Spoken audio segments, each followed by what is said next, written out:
Blondfire for Boxx magazine.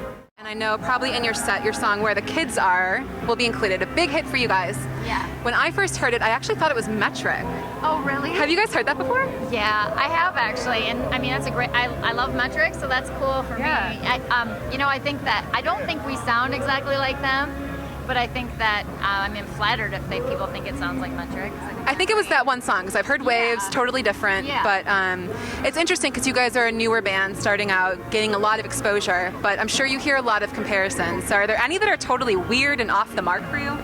I think we do get compared to metric, and I think there's not that many bands that have rock and roll with a sweeter female voice, so I think that people just kind of gravitate to what they know, even though my influences are way different than than more current music. I started getting into music really inspired by a lot of 80s bands, and Depeche Mode and Smiths, New Order, who's playing tonight, which I'm excited to see. I was going to say, you're in good company for those 80 bands. Yeah, The Cure and New Order. exactly. So that's what kind of got me inspired. And also for female singers, I love Sinead O'Connor. I was really inspired by her line on the Cobra CD, and I Do Not Want What I Haven't Got, those albums.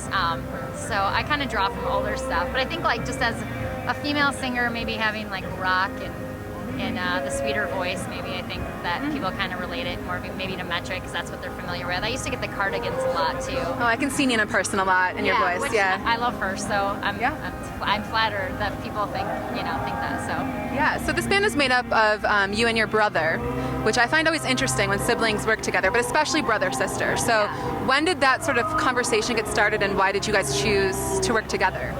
It was never a conversation we actually had. It was more my mom got us started on music when we were really little kids, playing piano, and then I took violin in second grade, and my brother started out on drums and piano, and it was just this natural thing we kind of did together. And I always say this to people, growing up in Michigan, the winters are so cold, so when you're underage, there's really not much you can do to entertain yourself. So music was our thing, so we would just write songs together, and we had a little studio set up in my parents' basement, and would just record songs and write. And it was just this thing we kept doing and writing songs, and it felt natural and good for us, and felt like music was our thing that we were kind of in a way good at, other kids were good at sports and that type of thing. So yeah, I know. And you guys, so you grew up in Michigan, but you actually, I read that you have dual citizenship, and you spent your summers in Brazil because your mom's Brazilian. Yeah. So what did that influence have on your artistry? And I know Bossa Nova was a big influence, right? Growing up. Yeah, definitely. I mean, I feel like Brazil had a huge influence on us because,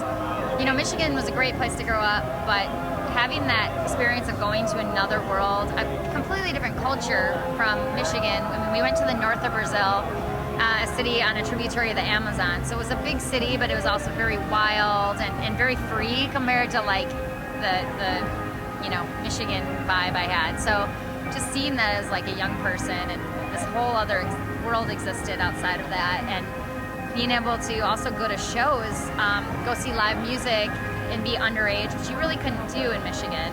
So we would go see Brazilian artists play, but also I was introduced to a lot of bands that inspired me.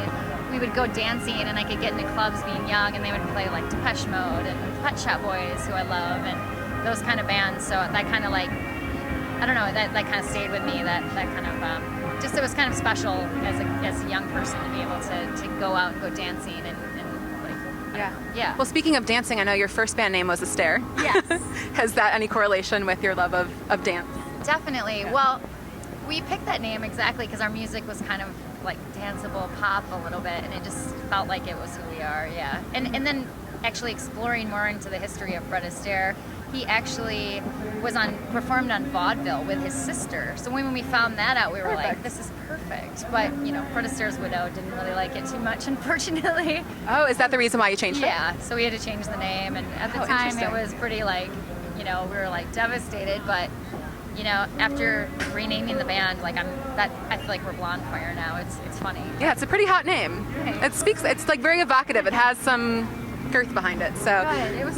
It's so hard to pick a band name. It represents you and you live with it and stuff. So what's next for you guys after Lolla? Hopefully getting our album out. It's finished, and we're just waiting for an official release date, and that's called Young Heart. And definitely more touring.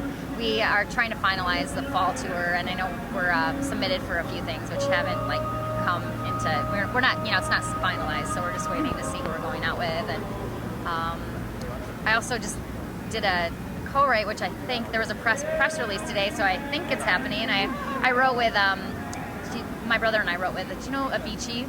The DJ. Yeah. So it looks like we have a song on his album, knock on wood, until I see it on there. Cool. There was a press release today, so it looks like it's happening, it was a pretty fun experience. Yeah. Kind of to write like a dance. Well, things are really moving for you guys, and as I was telling you earlier, you're playing on the BMI stage, which was the first stage Lady Gaga and Kesha played before they exploded.